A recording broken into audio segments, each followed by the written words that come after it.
You can now make online payments to Election Commission of Sri Lanka via GovPay. அதாவது தமிழீழ பகுதியில் அமைந்திருக்கும் யாழ்ப்பாணத்தில் செம்மணிங்கிற ஊரில் சித்துப்பாத்திங்கிற பகுதியில் ஒரு மனித புதைகுழியிலிருந்து தளங்கள் மீட்கப்பட்டிருக்குது. எலும்பு கூடுகள்னு கூட இருக்கலாம். பார்க்கும்போது ரொம்ப வேதனையாக இருந்தது, ரொம்ப கோரமாக இருந்தது, ரொம்ப கோபமாக இருந்தது, அதிர்ச்சி அளிக்கக்கூடிய விதமாக இருந்தது. அது அனைத்தும் தமிழ் மக்களுடைய உடல்களாகத்தான் இருக்கும் என்பது ஆணித்தரமான அனைவருடைய கருத்தும் கூட. ஏன்னா யுத்த காலத்தில் அந்த பகுதி சிங்கள இராணுவத்தினுடைய கட்டுப்பாட்டில் தான் இருந்ததாக சொல்லப்படுது.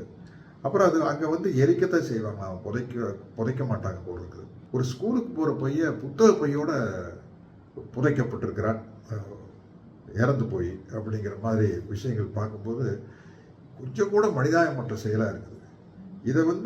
இதை செஞ்சவங்க கிட்டேயே போய் நீதி கேட்டோம்னா கிடைக்காது. அதனால் சர்வதேச நீதிமன்றத்தில் தான் இதை கொண்டு போகணும்.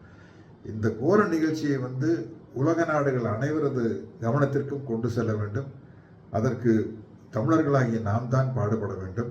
இது சர்வதேச நீதிமன்றத்தில் இந்த விஷயத்தை கொண்டு போய் சேர்த்து இந்த கொடூரமான விஷயத்துக்கு சரியான நீதி கிடைக்க வேண்டும் என்று நாம் அனைவரும் ஒன்றிணைந்து போராட வேண்டும். விஷயத்தை வெளியே கொண்டு போகணும் அப்படின்னு உங்களில் ஒருவனாக கேட்டுக்கொள்கிறேன்.